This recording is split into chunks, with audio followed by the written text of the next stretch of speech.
காஞ்சிபுரம் அன்னை ரேணுகாம்பாள் குபேரன் திருக்கோலத்தில் பக்தர்களுக்கு காட்சியளித்தார்.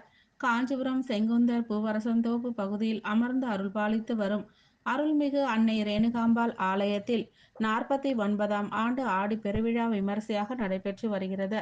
இதில் அம்பாளுக்கு அனுதினமும் பல்வேறு அலங்காரம் செய்யப்பட்டு பக்தர்களுக்கு காட்சியளித்து வருகிறார். மேலும் பல்வேறு கலை நிகழ்ச்சிகளும் சிறப்பாக நடைபெற்று வருகிறது.